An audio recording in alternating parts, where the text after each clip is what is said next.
Bismillahirrahmanirrahim. Assalamualaikum warahmatullahi wabarakatuh.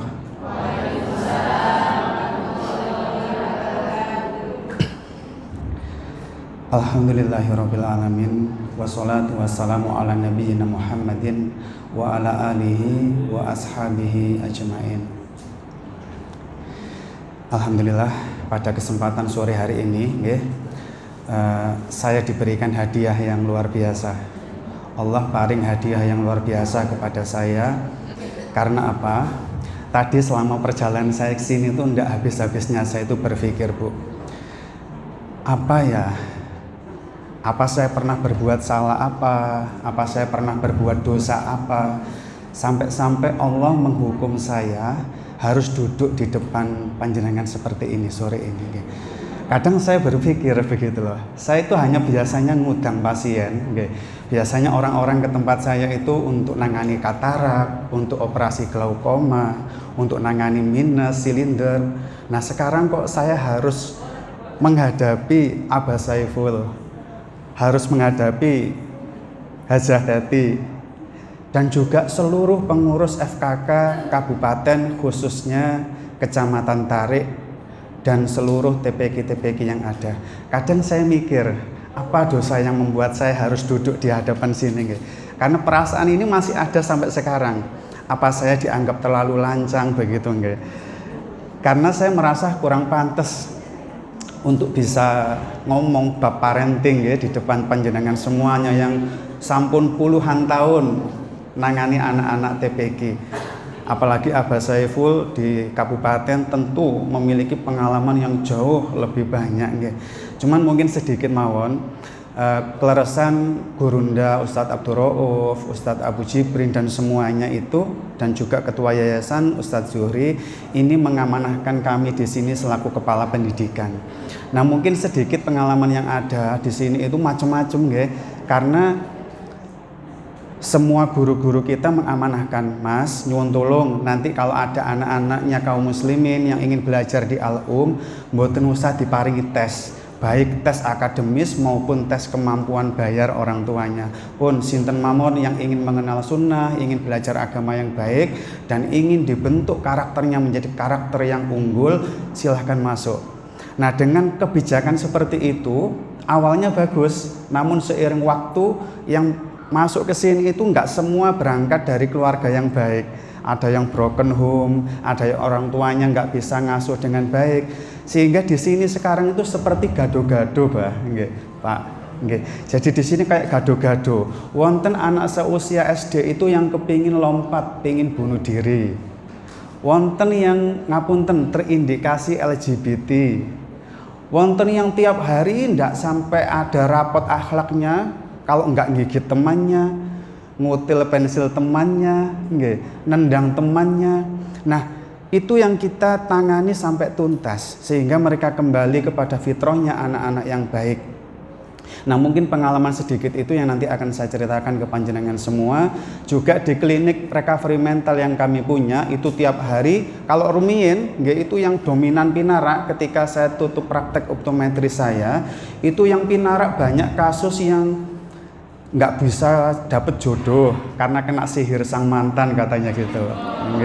Itu banyak saya setuju. Kadang kalau fotonya dilihat itu cowoknya itu ya ada yang hitam banget, ada yang ada kelabangnya di sini, ada yang tanpa kepala. Nah itu unik-unik dulu. Ada yang terkena ain, terkena gangguan jin, itu dulu dominan banget. Tapi sekarang sudah mulai bergeser. Yang rawuh itu banyak orang tua yang mengeluhkan anaknya itu kecanduan game. Anaknya itu males kalau diajak sholat, males kalau diajak belajar. Terus banggel mawon, wani sama orang tuanya. Sampai maturi sebagian ibu-ibu, Ustadz minta tolong wis sampean sobo apa sampean napakno lambeku sampai cuwil bendino ngomel lah gitu. Nah, saya tidak tahu seperti apa cuilnya lambe jenengan saat nangani kenakalannya santri-santri kita di TPG, Nah, mungkin nggak cuma cuil, mungkin pun ganti bibir malah ini sudah. Karena bibir yang lama sudah nggak kompatibel lagi untuk nangani santri-santri kekinian kita, Nggih, sebelum saya mulai, saya juga berharap banget apa yang tadi disampaikan Abah Saiful, semoga Allah paring karunia kepada kita semua, nggih, diparingi istiqomah, nggih. Dan yang kedua, semoga Allah nanti memudahkan panjenengan mengajukan proposal, nggih, dan dimudahkan tidak sampai ada trouble di aplikasi SIPD-nya, nggih.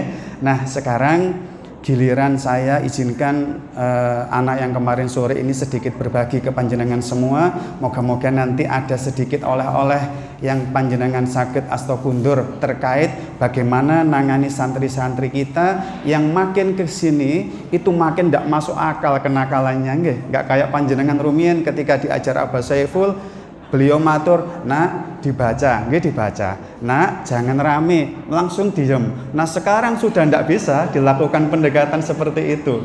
Nah, nggih. Baik. Sebelum saya mulai, saya nyuwun tolong karena saya sudah mengalami, nggih, ada pelatihan dimanapun, teknik-teknik yang nanti kita pakai untuk dalam tanda kutip nyowo anak yang nakal ini nggak akan pernah bisa berhasil ketika panjenengan di hatinya masih berdodok, masih mangkel lihat anak-anak yang susah diatur itu.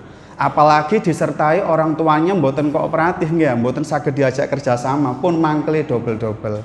Nah, oleh karena itu yang di awal ini saya nyuwun tolong banget saestu ayo ditata ulang. Ketika memandang anak-anak yang tingkah polanya sedemikian nakal, harus dirubah dulu. Oh, anak ini kasihan. Saya kepingin menjadi jalan hidayah bagi mereka, bagi orang tua mereka. Sehingga nanti pendekatan yang jenengan lakukan karena berangkat dari hati yang tulus, tidak berangkat dari hati yang berdodok, yang mangkel, itu insya Allah efektif ketika nanti diikuti dengan terapi-terapi psikologi yang akan kita sharingkan pada kesempatan sore ini. Saged nggih, Bu? Nah, untuk bisa memunculkan fitrah kembali di masa lalu, katanya sampun 19 tahun ya. Matur Abah Saiful tadi sudah 19 tahun bergelut dengan anak-anak yang sedemikian banyak pola tingkahnya. Nah, saya tahu 19 tahun itu bukan perkara yang ringan, bukan hal yang mudah ketika setiap hari disakiti perasaan kita, nggih, dengan kenakalan anak-anak yang tidak karu-karuan itu. Nah, untuk mengembalikan itu, please saya nyuwun tolong banget kepada ibu-ibu dan Ustadz Doyo untuk kembali jernih memandang sinten sih yang kita hadapi ini. Coba panjenengan renungkan sebentar agar perasaan kita kembali sayang kepada anak-anak kita, nggih. Yang pertama, senakal apapun hari ini, budone sampai seperti apapun, saestu merekalah, hanya mereka, saestu hanya mereka yang nanti ketika kita ditakdirkan Allah terus bertambah usia kita sampai memasuki masa keterasingan. Apa masa keterasingan itu? Saat dimana kita untuk ambil air wudhu saja pun boten saged. Sekedar pipis saja ngapunten harus digantiin pampersnya. Hanya sekedar duduk itu sudah kerekelan gak karu-karuan. Sekarang saya tanya, siapa yang pada saat kita nanti menghadapi masa-masa keterasingan itu, sinten orang yang sanggup tegak berdiri di sisi kita? Tanggin jenengan? Abah Saiful? No, sanes.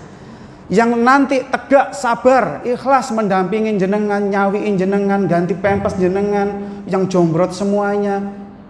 Itu hanya anak-anak yang hari ini kita cetoti. Anak-anak yang hari ini kita pisui, kita omeli. Hanya mereka yang nanti sanggup untuk tegak seperti itu.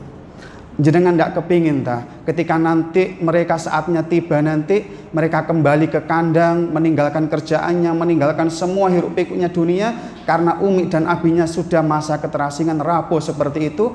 Mereka datang sambil matur ngeten, "Umi, abi, terima kasih ya selama ini sudah dampingi saya dengan lembut, dengan penuh kasih sayang. Terima kasih Umi, terima kasih Abi." Itu dilakukan sambil membantu jenengan tayamum. "Makasih Abi, dulu sudah sabar memberikan teladan ke aku sehingga aku bisa berhasil sampai hari ini."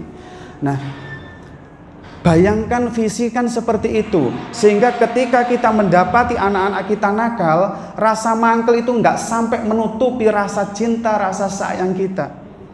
Ketika sepulang dari sini, kalau terapi ini berhasil, buktinya adalah ketika jenengan kundur ketemu sama si ragil yang begitu aktif, Jenengan melihatnya seperti ketika pertama kali jenengan mengeluarkan dari rahim jenengan.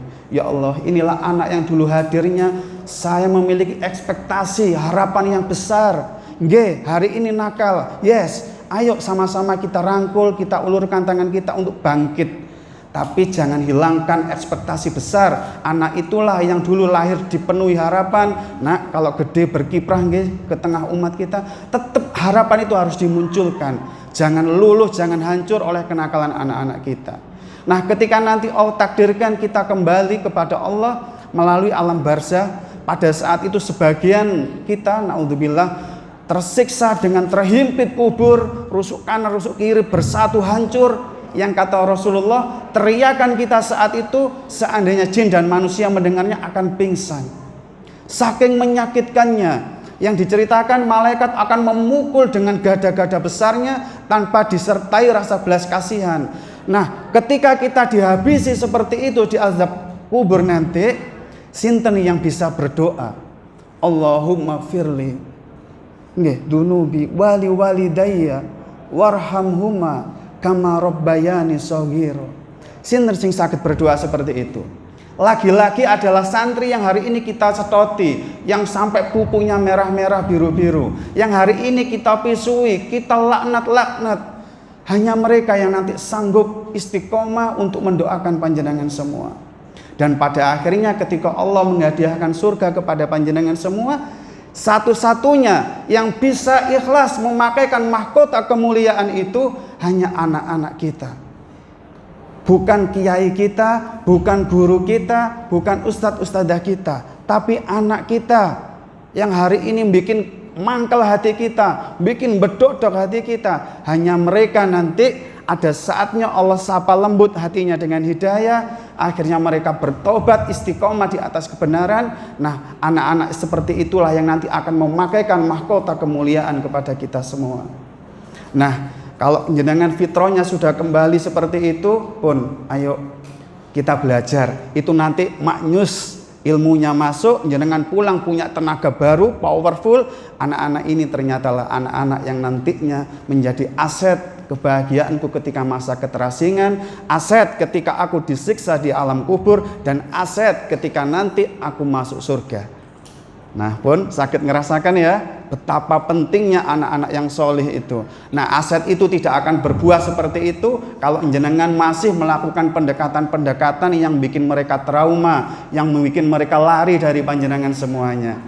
Pun nggih, sepakat ya, mulai hari ini sepulang dari sini kita hadapi anak-anak kita dengan hati yang lembut, karena mereka lah aset kita yang sebenarnya. Sepakat nggih? Kalau begitu sebelum mulai, karena jenengan sepakat, saya nanti hadiahkan ini ada 7 instrumen psikologi yang biasanya kita berikan untuk santri-santri baru yang masuk di Al-Um, dan juga untuk anak-anak yang punya problem masalah perilaku, masalah psikis. Itu nanti yang terapi kita berikan ini dulu. Nah, ini nanti saya berikan kepada perwakilan panjenengan, diperbanyak silahkan. Di sini kita nanti tahu anak ini memiliki talenta utama apa. Ada yang suka hafalan, ada yang jago matematika, ada yang suka sosial, kecerdasan naturalnya bagus. Nanti terpotret semua. Nanti di sini juga ada gaya belajarnya anak-anak kita apa. Nah, apakah auditori, ataukah visual, ataukah kinestetik, sehingga kita bisa mendampingi tumbuh kembang anak-anak itu sesuai talenta yang Allah berikan. Di poin itulah nanti anak-anak akan tumbuh untuk berkiprah di masyarakat. Nah, nanti jenengan isi semuanya, nanti saya bantu analisanya. Dan di sini juga ada untuk karakternya anak saya apa, sehingga nanti cocok banget kalau pendekatan ke anak-anak ini seperti apa. Nggih, ini nanti saya berikan kepada perwakilan panjenengan, jenengan saged perbanyak. Yang 6 instrumen untuk anak-anak yang levelnya SMA ke atas, yang 1 instrumen untuk anak-anak SMP, SD, termasuk TK, playgroup, bisa nanti dianalisa, nggih. Sehingga kita nanti bisa mendidik mereka menjadi sosok-sosok yang bermanfaat. Nah, baik. Untuk itu panjenengan ngapunten, ini ngasto unjukan sedaya sampun? Oh, sampun nggih. Soalnya saya mboten wonten, makanya tadi saya bawa sendiri. Saya pasti nggak dikasih di Al-Um, sudah pasti. Nggih, baik. Tapi ini nggak adil ya. saya bawa teh sendiri. Teh sendiri kan dikasih apa, Bu? Air putih. Abah ngapunten diparingin apa? Loh, air putih. Nah, supaya Abah Saiful dan ustadz-ustadz yang ada dan juga ibu semua tidak luka batin melihat saya sendiri yang minum teh, biar jenengan nggak bingung ya, ini biar menyatu dengan panjenengan semua. Baik, saya tak ngomong sebentar sama air ini ya. Wahai teh, supaya Abah Saiful dan teman-teman dan seluruh ibu ini tidak luka batin akibat iri. Ya nanti luka batin ada detoksnya, maka kamu harus berubah ya sayang ya, berubah jadi air putih biar ibu-ibu tidak sewot sepulang dari sini. Jari ini Abah Saiful disowok, disebul. Nah, coba panjenengan perhatikan semua nggih. Bismillah. Jadi air putih loh ya, jangan bikin kamu malu loh ya, bikin nanti saya malu suwe gak mandi.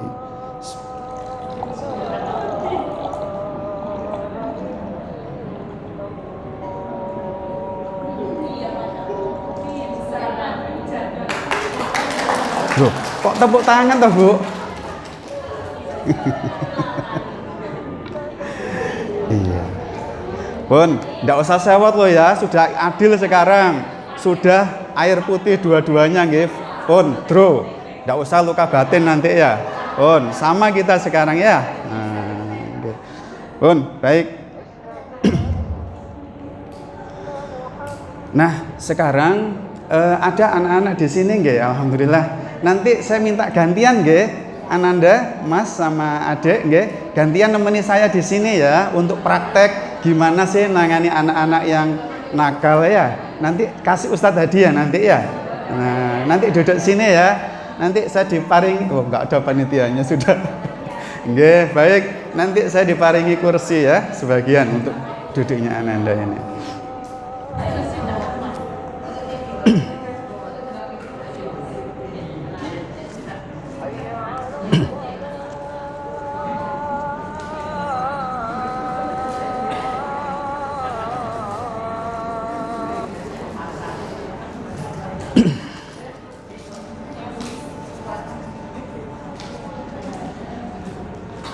Baik, nanti kita banyak diskusi ya. Nanti kita diskusi tentang bagaimana nangani problematika anak-anak, nggih.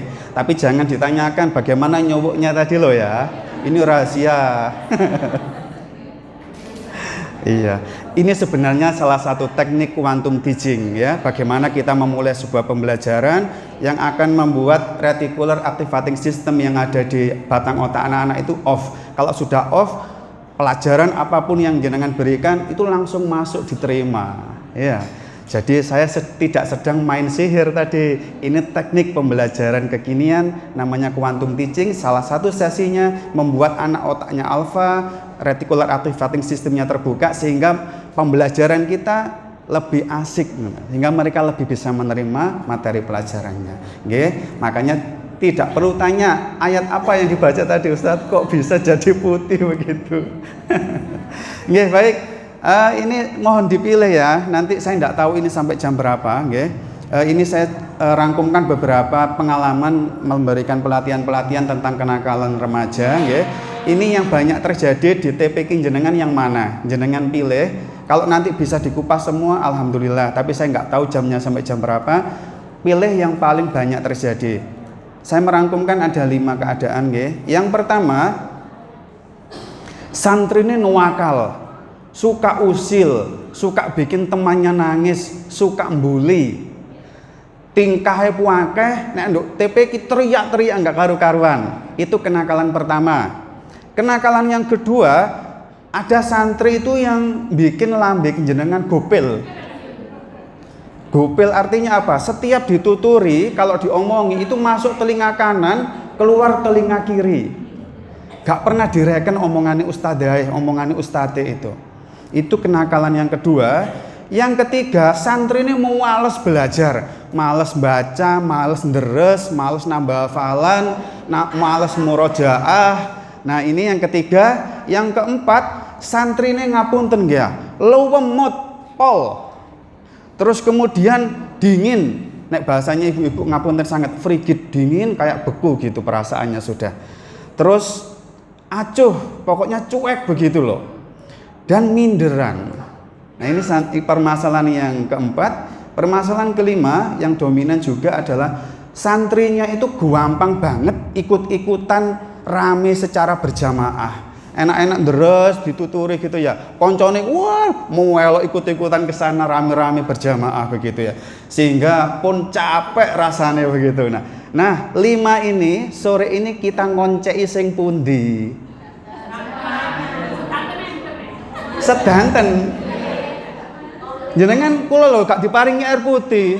Enak jenengan. Lah kula gak diparingi air putih, gak sanggup rasanya. Guyon Bu, guyon.